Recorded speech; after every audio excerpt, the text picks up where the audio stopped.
No employee privacy with employers' computer systems, devices, or office.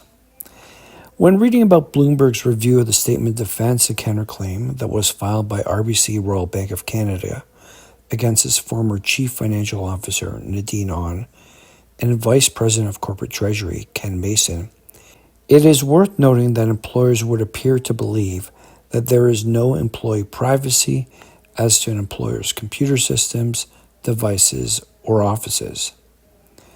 RBC's stated position is that their investigation found evidence that Ms. Ahn was, quote, in an undisclosed close personal relationship with another employee, which led to preferential treatment of the employee, including promotion and compensation increases, end quote, and that such relationship contravened RBC's code of conduct.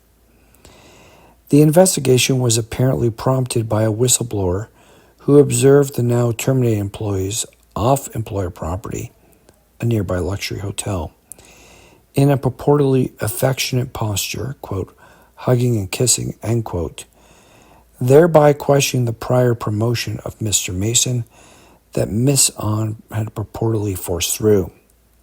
The employees were requested to meet with their respective superiors, but instead they met with lawyers retained by the bank who purportedly conducted multi-hour inquiries as to the relationship, where the employees allegedly changed their story when presented with their own contradicting communications, while seizing their laptops and cell phones and being fired from their employment. RBC spokeswoman Jillian McArdle further stated that, quote, we conducted a thorough review with an investigation by outside legal counsel, and the facts are very clear that there was a significant breach of our code of conduct based on the irrefutable evidence collected during the investigation, end quote.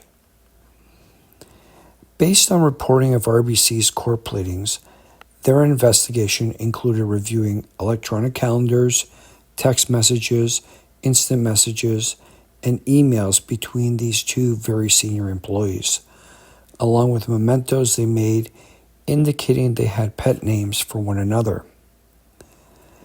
The employer cited the contents of books that had been ordered and delivered to the employer's offices, as well as apparently going through the personal contents of their employee's office to build up their legal case in advance of terminating these particular employees.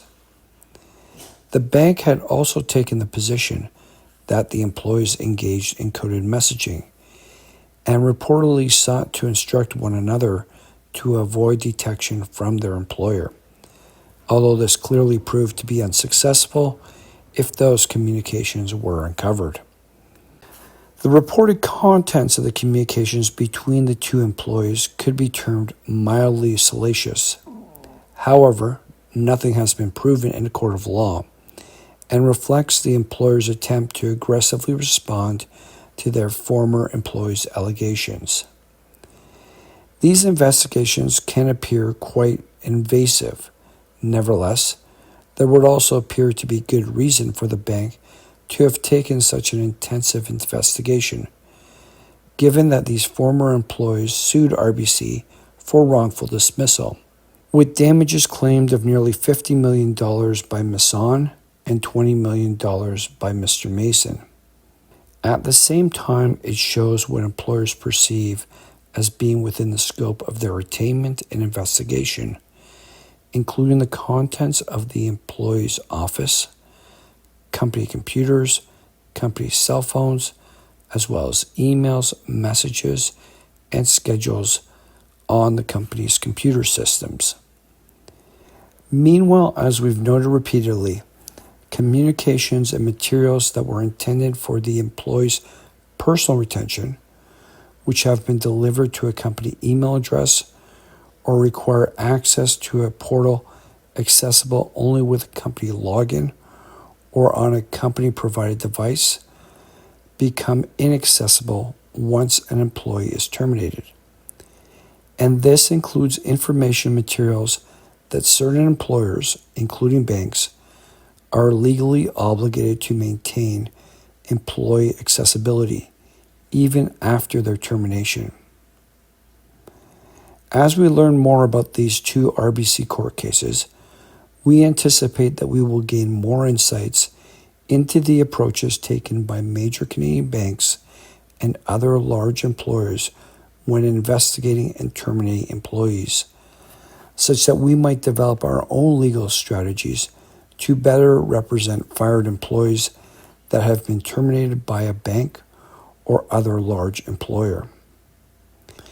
If you have been fired or even leaving your employment with a Canadian bank or other large employer, there is far more at play than most employees realize, which frequently involves those employees being legally owed considerably more than their employer is offering, such that it is to your advantage to schedule a free initial consultation with our law firm.